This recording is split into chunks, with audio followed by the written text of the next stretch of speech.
Hi, I'm Kesten Rono, and today is day 73 of our exploration of A Course in Miracles. Reviewing Principle 13. Miracles are both beginnings and endings, and so they alter the temporal order. They are always affirmations of rebirth, which seem to go back but really go forward. They undo the past in the present and thus release the future. Miracles are both beginnings and endings, and so they alter the temporal order. They are always affirmations of rebirth, which seem to go back but really go forward. They undo the past in the present and thus release the future.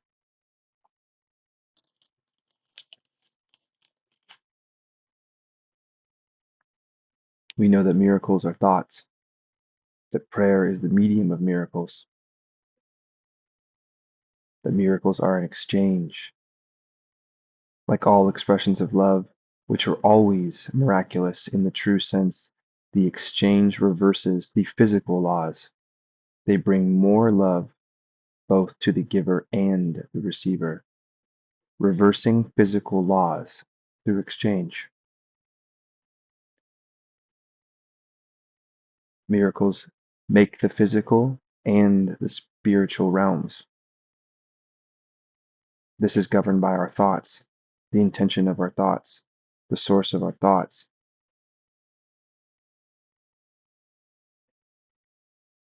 Through prayer, love is received, and through miracles, love is expressed. The only thing that matters is miracles' source, which is far beyond evaluation.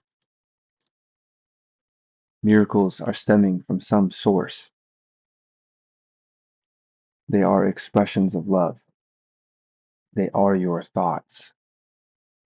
Your thoughts are making your association with the physical bodily plane and or the spiritual plane.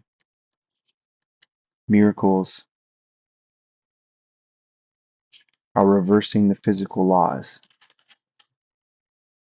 by blessing, giving to both the giver and the receiver. Miracles are both beginnings and endings, and so they alter the temporal order. They are always affirmations of rebirth, which seem to go back but really go forward. They undo the past in the present and thus release the future.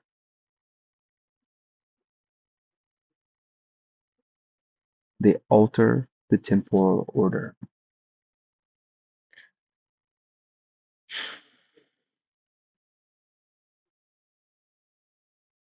This principle is a deeper principle.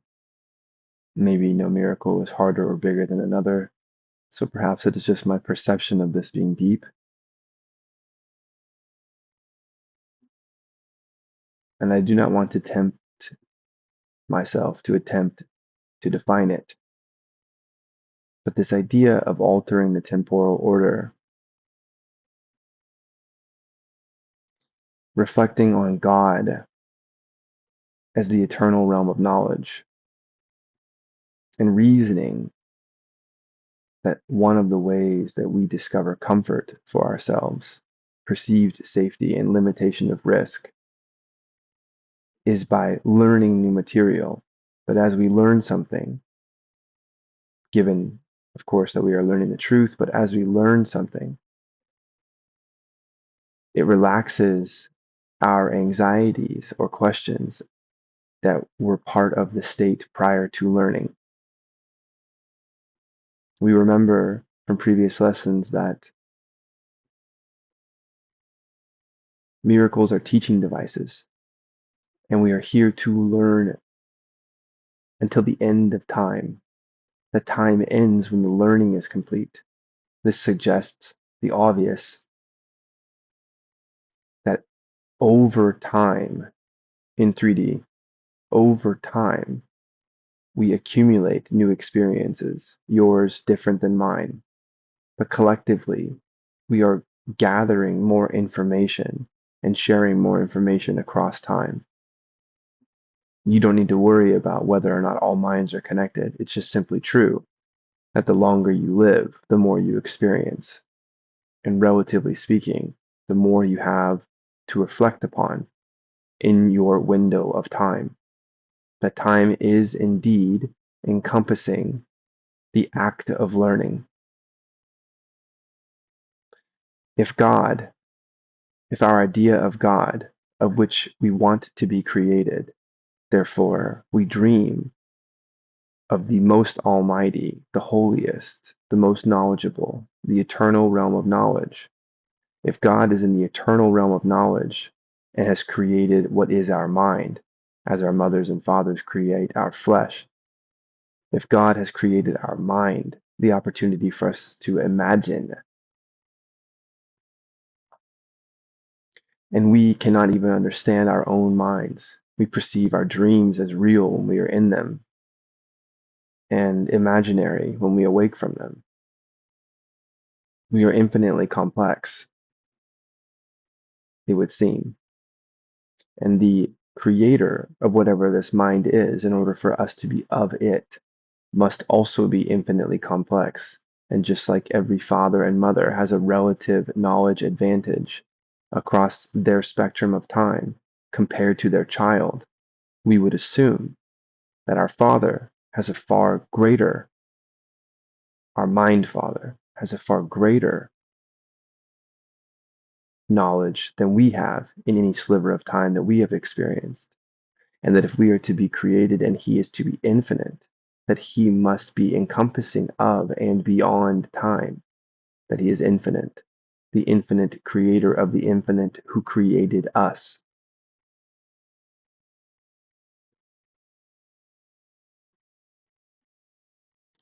If miracles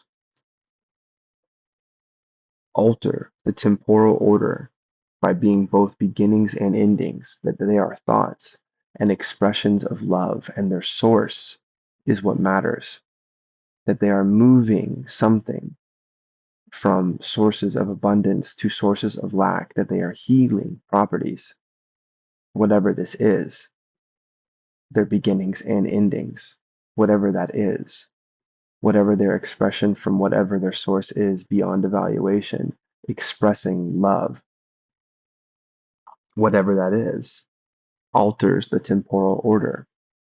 You and I could believe we are victims of time, therefore, of course, being a victim again, therefore have something to preserve, therefore being associated with our physical body only. How is it that we could no longer be victims of time, to move beyond time, to see beyond time, to perceive it differently, to perceive ourselves not as victims? What will we have to be? We would have to be like God, invulnerable and beyond time. That what we are experiencing from this invulnerable state is an expression of life through time. That is the gift of experiencing time and space, and all of the frictions and exuberances and discoveries that come with playing in this space.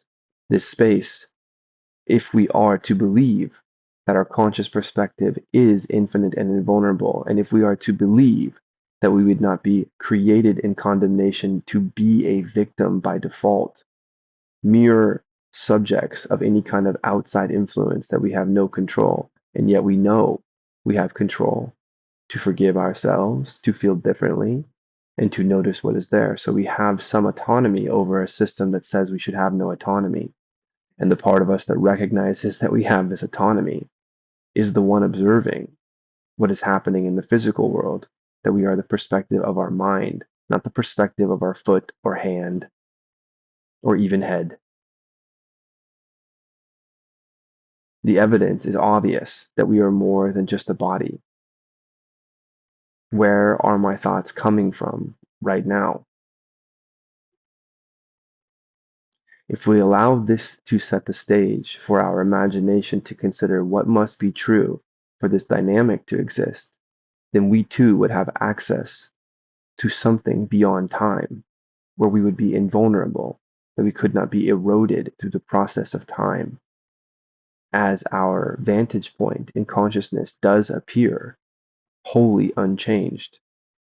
Our ability to perceive appears never to age with time.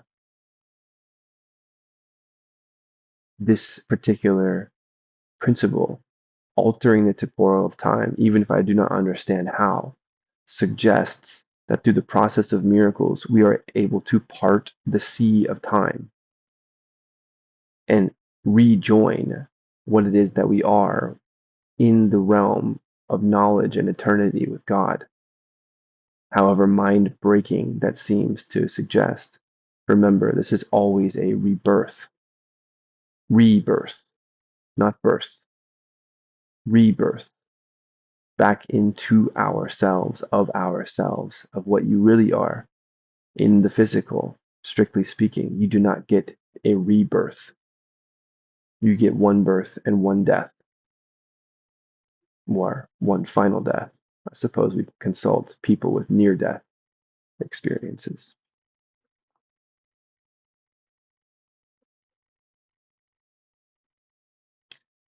Miracles are both beginnings and endings, and so they alter the temporal order.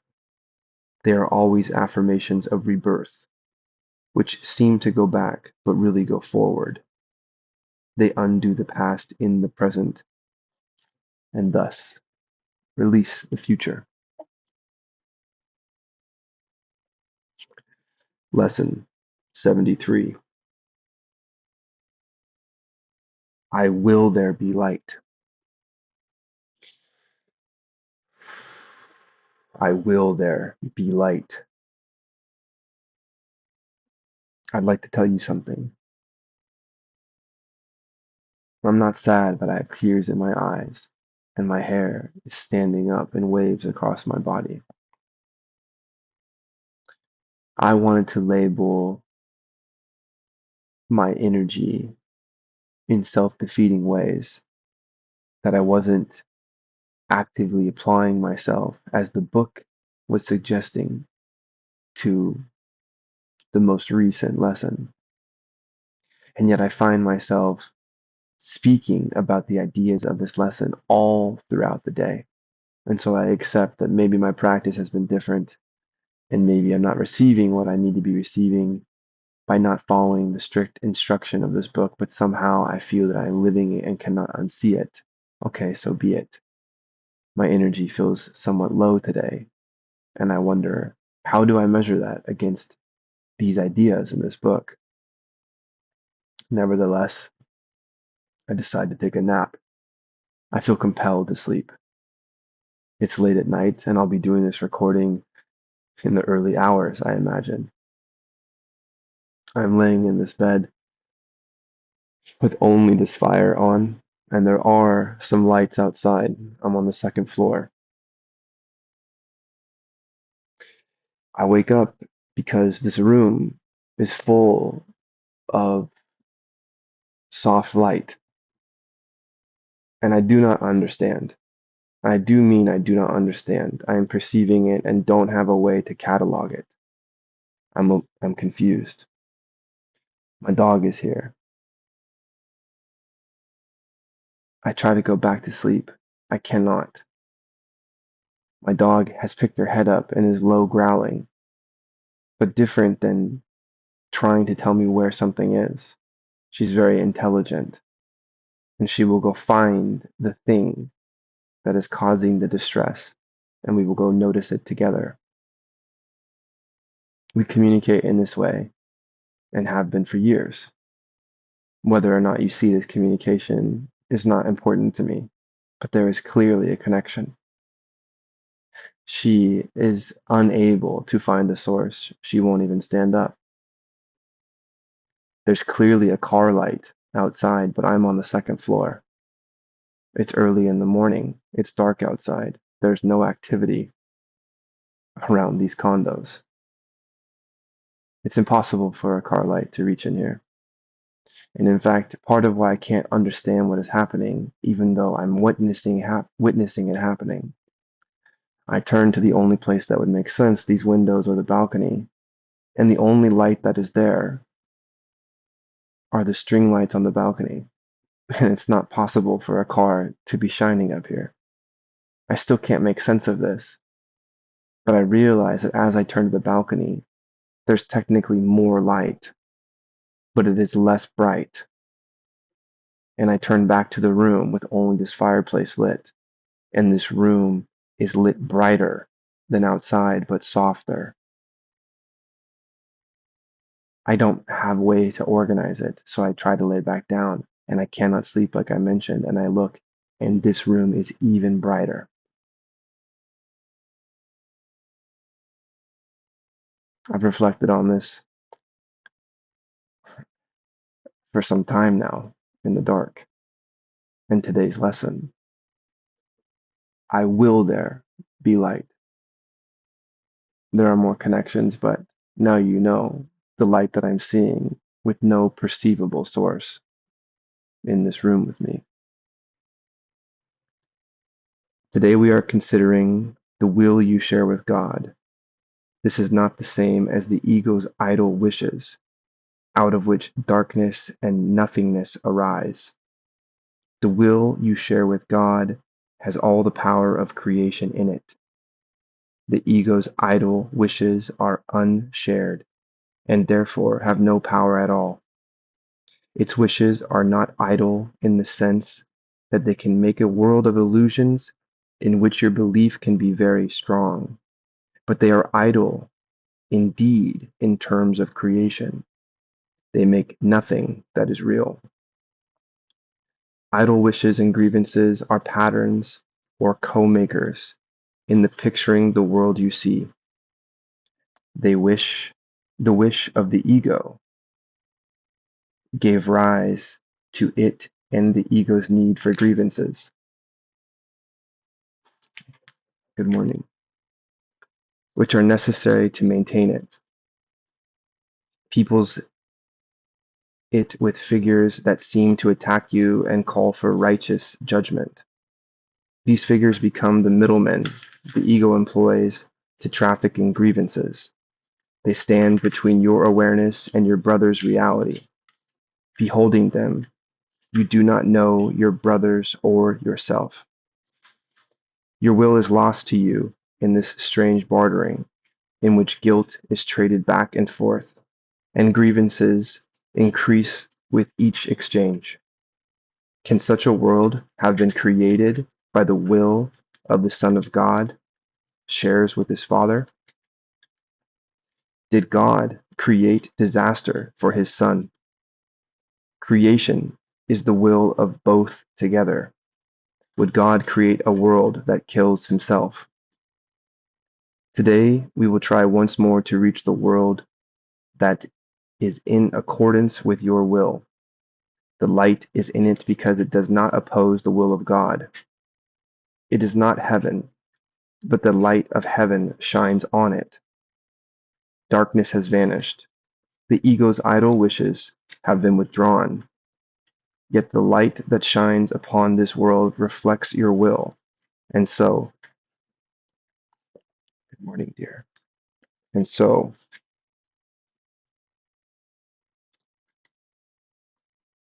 the light that shines upon this world reflects, you can't see, but there's dogs crawling on me. Okay. The ego's idle wishes have been withdrawn. Yet the light that shines upon this world reflects your will. And so it must be in you that we will look for it. Your picture of the world can only mirror what is within. The source of neither light nor darkness can be found without. Grievances darken your mind, and you look out on a darkened world. Forgiveness lifts the darkness, reasserts your will, and lets you look upon a world of light. We have repeatedly emphasized that the barrier of grievances is easily passed and cannot stand between you and your salvation. The reason is very simple. Do you really want to be in hell? Do you really want to weep and suffer and die? Forget the ego's arguments, which seek to prove all this is really heaven. You know it is not so. You cannot want this for yourself. There is a point beyond which illusions cannot go. Suffering is not happiness, and it is happiness you really want. Such is your will in truth, and so salvation is your will as well. You want to succeed in what we are trying to do today. We undertake it with your blessing and your glad accord. We will succeed today if you remember that you want salvation for yourself. You want to accept God's plan because you share in it. You have no will that cannot really oppose it, and you do not want to do so. Salvation is for you. Above all else, you want the freedom to remember who you really are. Today, it is the ego that stands powerless before your will. Your will is free, and nothing can prevail against it. Therefore, we undertake the exercises for today in happy confidence, certain that we will find what it is your will to find, and remember what it is your will to remember. No idle wishes can detain us, nor deceive us with an illusion of strength. Today, let your will be done, and end forever the insane belief that it is hell in place of heaven that you choose. We will begin our longer practice periods with the recognition that God's plan for salvation, and only His, is wholly in accord with your will. It is not the purpose of an alien power thrust upon you unwillingly.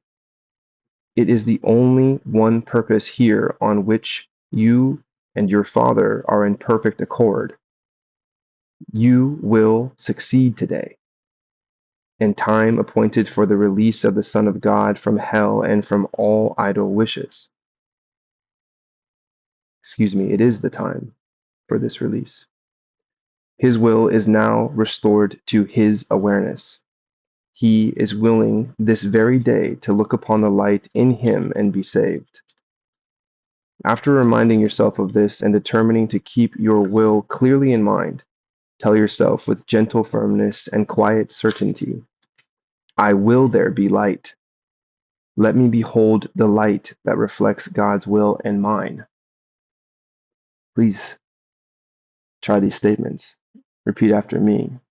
I will there be light. Let me behold the light that reflects God's will and mine.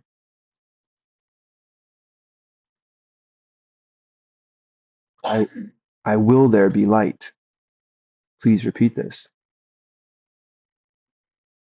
Let me behold the light that reflects God's will and mine. All together now.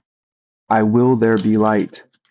Let me behold the light that reflects God's will and mine.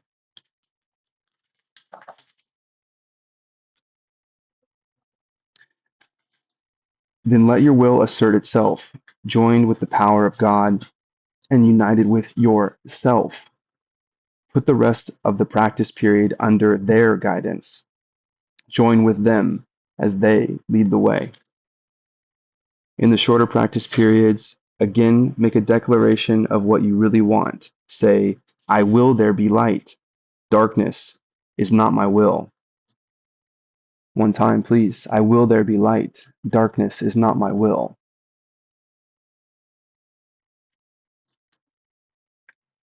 This should be repeated several times an hour. It is most important, however, to apply today's idea in this form immediately you are tempted to hold a grievance of any kind. This will help you let your grievances go. Instead of cherishing them, and hiding them in darkness. I will there be light. Let me behold the light that reflects God's will and mine. Let your will assert itself, joined with the power of God and united with yourself, capital S. Put the rest of the practice period under their guidance. Join with them as they lead the way.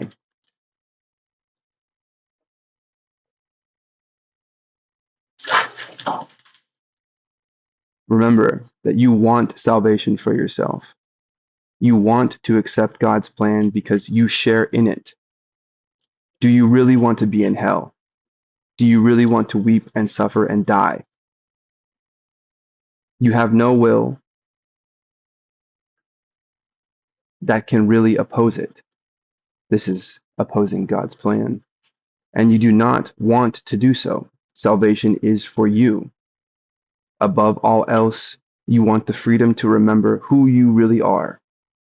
Today, it is the ego that stands powerless before your will. Your will is free, and nothing can prevail against it. I am Kesten Rono.